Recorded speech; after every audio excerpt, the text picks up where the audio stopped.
there's a mysterious zone far out in our solar system. It's a region of ice worlds, some solitary, some with moons. Their names may be unfamiliar. Eris, Makemake, Haumea, but they hold clues to all our origins. And the first of these worlds, and the one we'll reach in 2015, is the king of the Kuiper Belt, Pluto.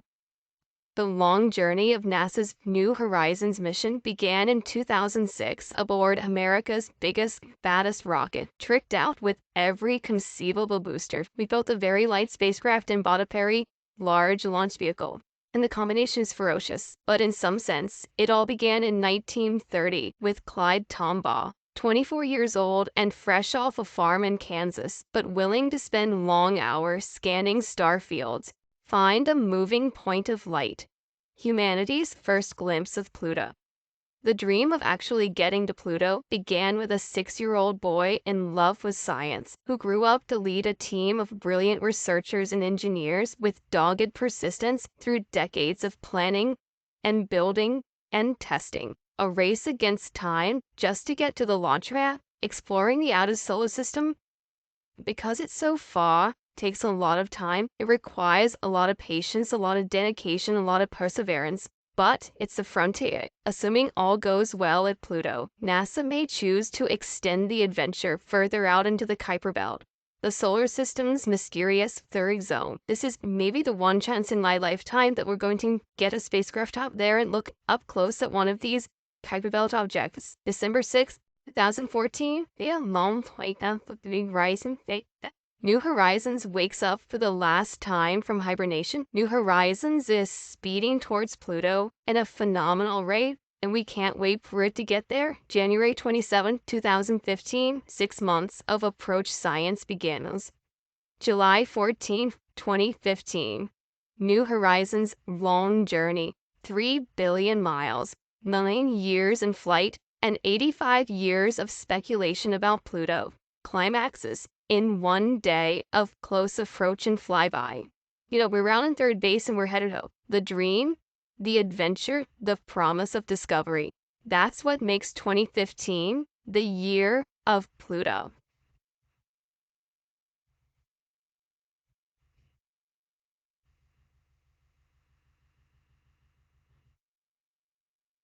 Studying Pluto and its neighbors from Earth is one of the toughest challenges in astronomy.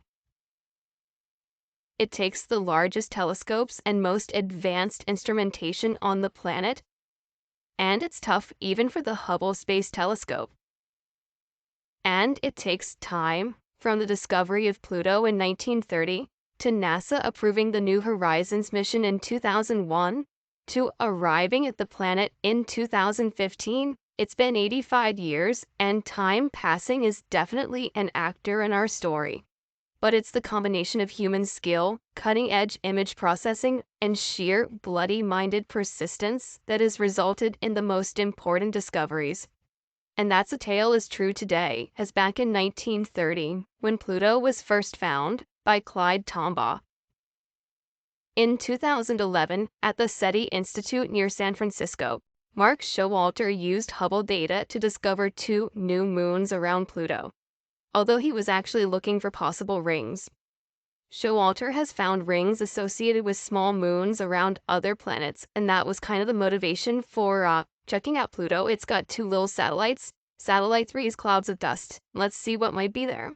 It's easy to take artistic license to show what Pluto's rings might look like. In reality, it's incredibly hard to see faint objects against the dense background star field and the glare from Pluto and its large moon Charon. We came up with this trick where you take the images and then you rotate the camera 90 degrees, you take more images, and if you do that all just right, you can do this thing where all that glare cancels out, and what we're left with is just the rings. We can think of it as a stack of images. Think of it as like a cube looking down. So let's turn it on its side.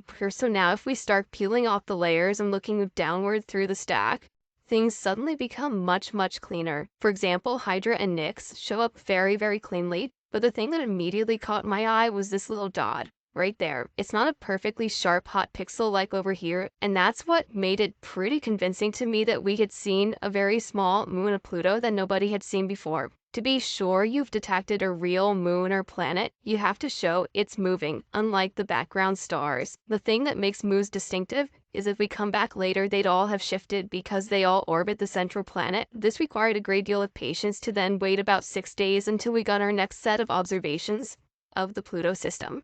Sure enough, the object was still there. It had moved by just about the right amount to be something orbiting Pluto, and we knew we had a moon. Next year, Showalter and colleagues went back and built on lessons learned to see what else might be there. Summer 2012. Now, Mark had 15 more days of Hubble observations. Now, what you can see here are 3 time steps. Each of those time steps is actually about 45 minutes of data. Does that mean it's long enough that the little moons move? It's moving back and forth in this 3-frame sequence. Hydra is moving, Nix is moving. I mean, it doesn't take a rocket scientist to say that that looks like a little moon of Pluto. It's moving just the way the others are. They're all going around the planet in the same direction. And so it was just a couple of weeks later that we made the announcement that the 5th moon had been discovered. Patience, persistence, ingenuity. That was exactly what led to the discovery of Pluto back in 1930. In Kansas in the 1920s, Clyde Tombaugh grew up in hard times and built telescopes using leftover farm implements. To check the accuracy of his best telescope, he sent drawings of Mars and Jupiter to the Lowell Observatory in Flagstaff, Arizona. They were looking for staff, and he was hired. Along with observing the stars, he stoked the furnace and shoveled snow. But one assignment made history. Day after day, he'd use this machine, known as a blink comparator, to look for anything in his images that moved. It was tedious, painstaking work, but on plates taken on January 23rd and 29th and analyzed in February, he saw a small dot that did move against the fixed stars. Announcing the results after careful confirmation, the observatory made it easy to find the new planet by adding arrows. This is an incredible work of observational astronomy, and having done something similar but with much more powerful tools, I can really appreciate his achievement. For decades, Pluto remained more or less a point of light. But in the mid-70s, Dale Cruikshank and colleagues attached cameras with infrared filters to a telescope at Kitt Peak. Detectors or sensors had been improved, and larger telescopes had become available. Well, we did that work in 1976 and found evidence for frozen methane on Pluto's surface. It was several years later that we found evidence for the other ices. In 1978, astronomers Jim Christie and Bob Harrington analyzed new plates taken at the U.S. Naval Observatory in Flagstaff. Christie noted an elongation to the north of Pluto. 1 month later, the bump had disappeared. From this and other evidence, they concluded that Pluto, like Earth, had a moon, Charon. From eclipses between Pluto and Charon occurring in the 1980s, astronomers calculated that the moon was almost half the size of its parent body, so large that both objects spin around their mutual center of gravity, outside Pluto.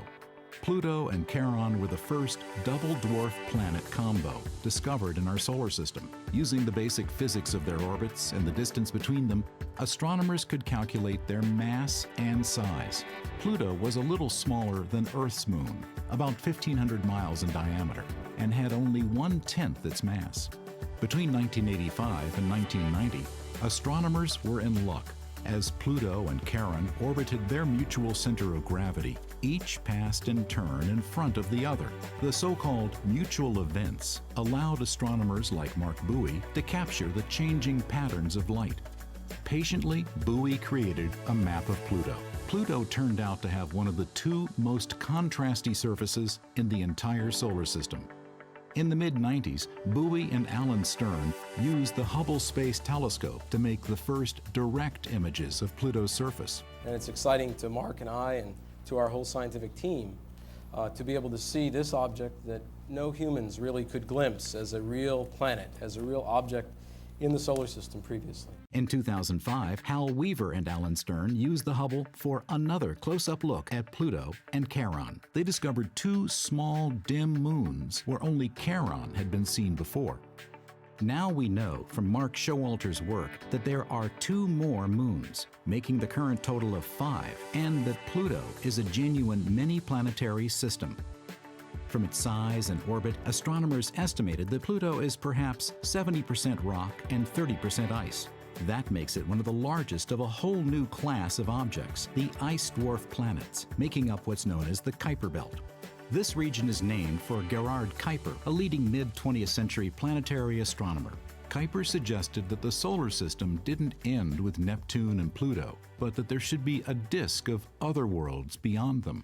In 1992, from a mountaintop in Hawaii, David Jewett and Jane Liu found the first Kuiper Belt object. They were using new and highly sensitive CCDs, like the sensors in a modern digital camera. But their technique was essentially an updated version of Tombaw's work.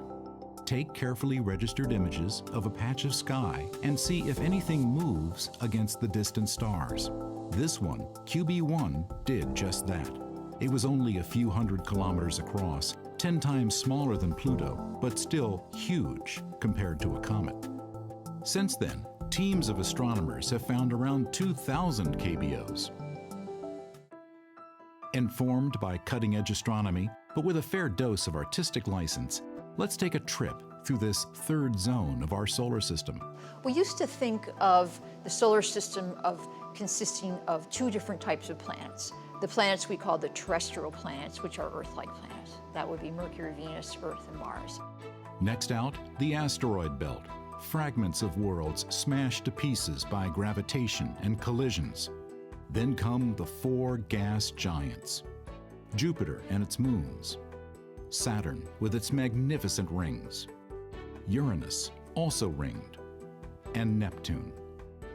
And then Pluto was this kind of, odd guy out. It was this little object at the edge of the solar system. And then when we found all these other Kuiper Belt objects, this is kind of almost a 3rd type of object. So for the first time ever, we'll be able to fly by a brand new object, an object that's been forming for billions of years, and understand what outer parts of the solar system are all about.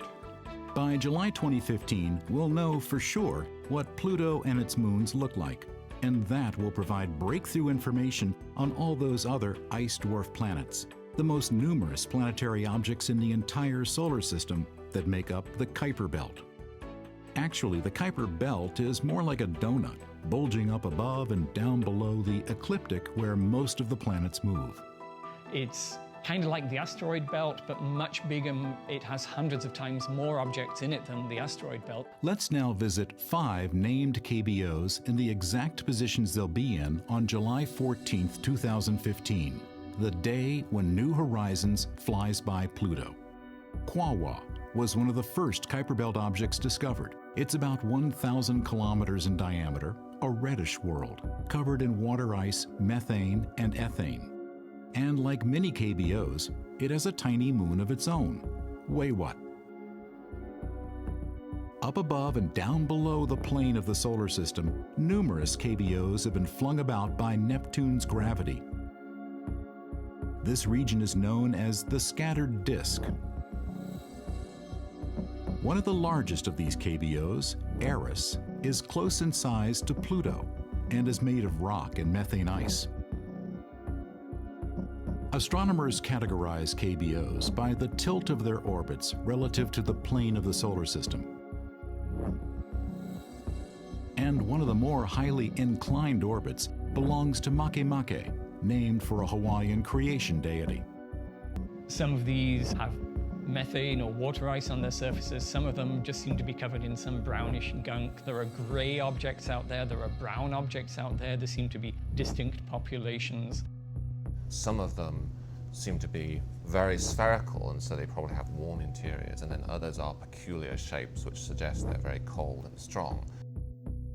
Perhaps the most bizarre and unexpected KBO is Haumea, a KBO shaped like an American football, made of Rock and ice. It's white with red splotches and orbited by at least 2 moons. One of the strangest orbits of any KBO belongs to Sedna, discovered in 2003. Its orbit is the most eccentric of any KBO now known. bringing it as close as 76 AU to the Sun, but then carrying it outward to 936 times the Earth-Sun distance. Sedna's strange 11,000-year orbit seems to link it to an even vaster cloud of objects, ready for exploration by future generations. The Oort cloud is an immense icebox of long-period comets, from 10 to 100 times more distant than the Kuiper Belt, surrounding all the known worlds of our solar system. There's a real record of the only history of the solar system out there in cold storage at the edge of the solar system. This is what was left over, and Pluto is the first member of that group. But to begin humanity's exploration of the Kuiper Belt, you first have to get to Pluto. And that means getting a mission approved, a spacecraft designed and built, and delivered to the launch pad on time. And none of that was easy.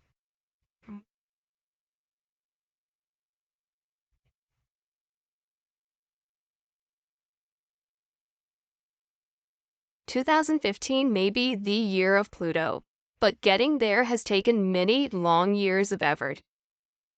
And for New Horizons, there's a date when things got started.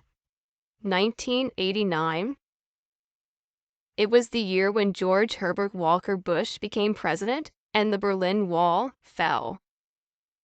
Far from Earth, it was also the year when NASA's Voyager spacecraft flew by Neptune and returned the first images of its moon, Triton.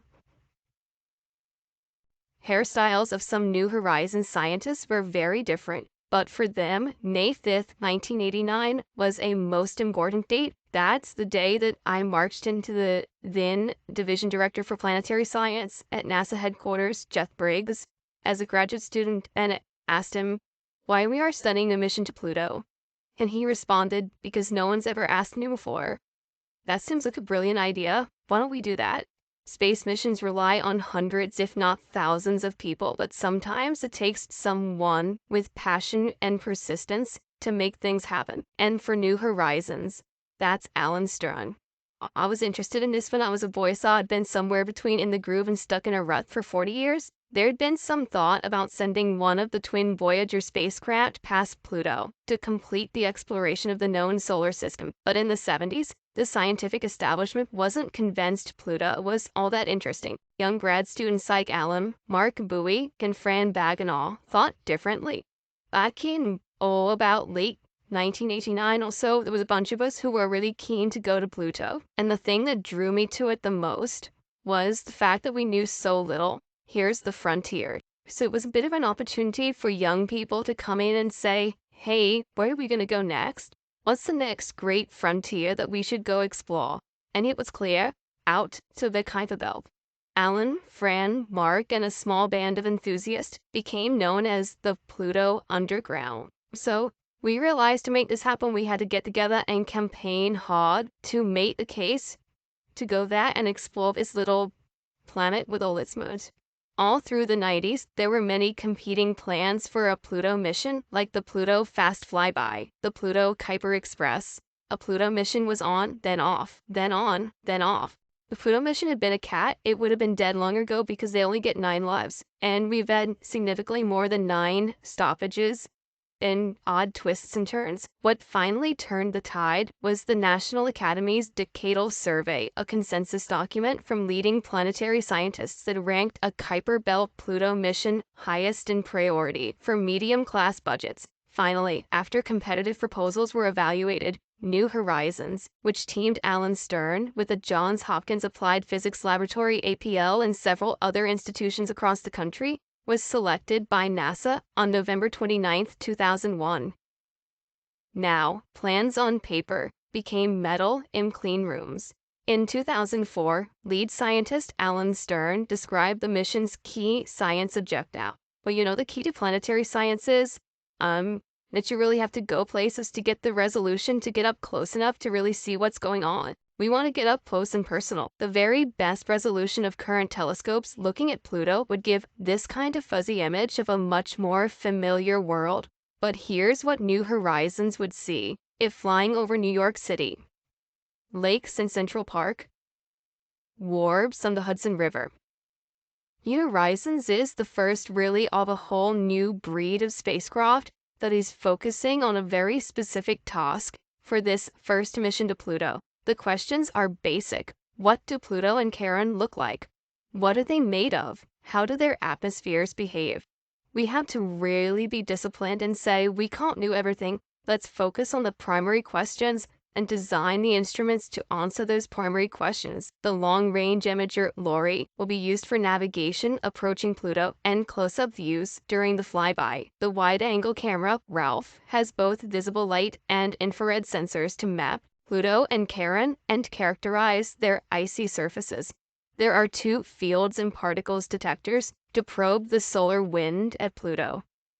The large radio antenna is an essential communications device, but both REX and ALICE, an ultraviolet imaging spectrometer, are part of experiments to analyze Pluto's atmosphere. And there's the Venetia Burney Student Dust Counter, built by undergrads at UC Boulder, and honoring the schoolgirl who named Pluto back in 1930. Together, the 7 science instruments comprise the most powerful set of detectors ever sent on a first flyby of any world in our solar system. But their innovative and highly miniaturized design means that even when all are operating, they draw less power than half a 60-watt bulb, and they're intended to work together seamlessly. After building comes testing, but always with an eye on the clock and the calendar. It's very, very important that we launch in either 2006 or 2007. We have to make that deadline. If you want to fly to Pluto on the quickest route, you need Jupiter in position. And that means we have to launch in January of 2006. It feels a little bit like being strapped to a train going 500 miles an hour. The test program involves teams of engineers at Johns Hopkins APL and then at NASA's Goddard Space Flight Center. Once we launch this, we can't go after it with a screwdriver. We can't go fix anything that isn't working.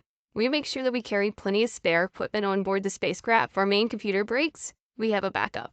If our main transmitter breaks, we have a backup. One of the things we do is we put the whole spacecraft on a gigantic vibration table, a paint shaker, and shake it, and then test it after that, and shake it again and test it again. So that's what we're doing from now to launch. Along with testing the spacecraft, New Horizons needs to train and test its human operators. And for a mission planned to reach Pluto in 2015, it's important to have young people on board early, so they'll be around at close approach. It's good that we can do that, so they will have both the time, the focus to stay with the mission over this long period of time. Many of the faces you see around mission control in 2004 and 2005 are young and enthusiastic spacecraft engineers. Normally, we're focused on subsystems and instruments in the spacecraft surviving that duration, but for people, we have to have a longevity plan. They'd be committing the prime of their careers to this mission to Pluto, knowing they'd be a decade older when New Horizons reaches its primary target. The ability to practice things in those years far out there, all part of the planning now to assure missions to test that. How old are you going to be that in 2015? I am now somewhere in my 40s. When you're a youngster, yes. In late 2005, the action shifts to Cape Canaveral. New Horizons may be light and relatively small, but launching it to Pluto requires America's most powerful rocket, the Atlas V. New Horizons would be traveling so far from the sun that solar panels wouldn't be sufficient. So the Department of Energy delivered an RTG that would power the Pluto mission by turning heat from the radioactive decay of plutonium into electricity. Working round the clock, they arrive at Pad 41 before dawn. On behalf of NASA and the entire New Horizons team, Stern wanted to be the last to bid the spacecraft bon voyage before closing up the hatch.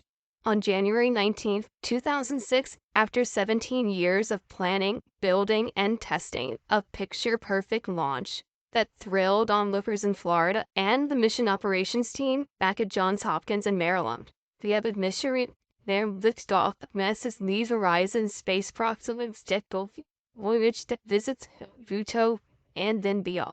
Despite immense technical and timetable challenges, the mission had made its window and was on its way.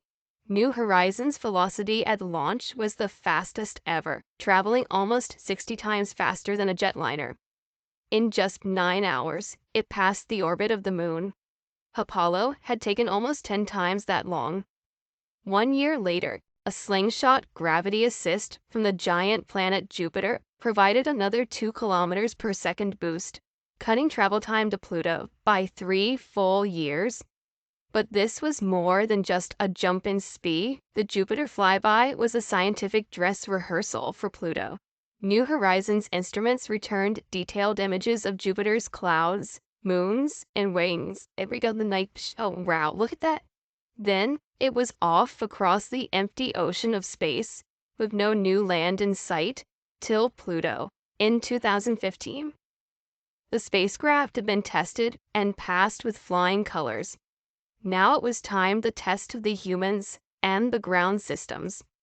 July 5th, 2013, it's day 1 of a 9-day encounter rehearsal. The main success criteria for this rehearsal is for the spacecraft to flawlessly perform its activities as if it were at Pluto, with everything the same, except that Pluto's not there. The dates in 2013 were carefully chosen so that Earth received times would be identical to those for the real encounter in 2015. Mission managers wanted scientists and engineers to experience the stress of time-critical 24/7 operations expected for July 2015. We're flying by an object that is a huge distance from Earth, and we're trying to hit a box that's 100 by 150 kilometers wide.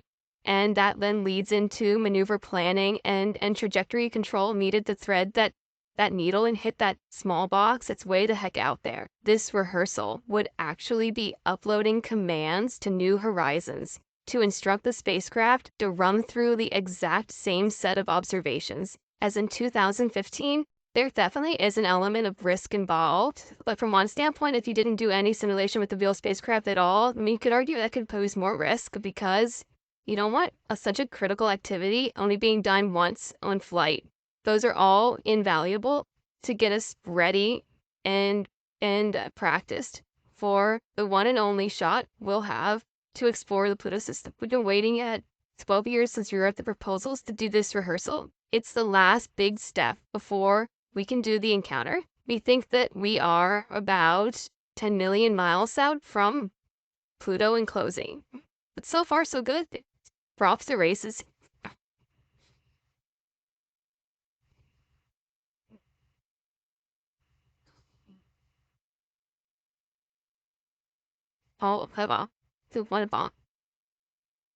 Today is our 2,724th day in flight.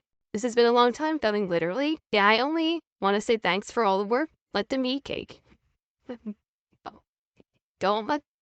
What?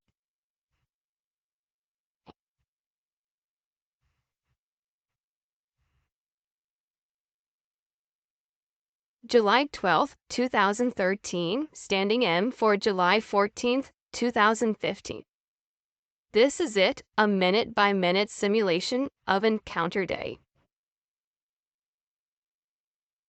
It's make or break. Well, it's the most important because we've just been spending the 24 hours of the most intense activities that we've been running on the spacecraft, and this is the longest that we've been out of contact since we've entered encounter rehearsal. This may be a rehearsal, but New Horizons has been firing its thrusters and spinning in space, identical maneuvers to those planned for 2015. On Encounter Day, the spacecraft would be too busy taking data to send back images. That's why its first simple "I'm alive" message will be so important. Sometime within the next minute, DSS-43 should lock up on the signal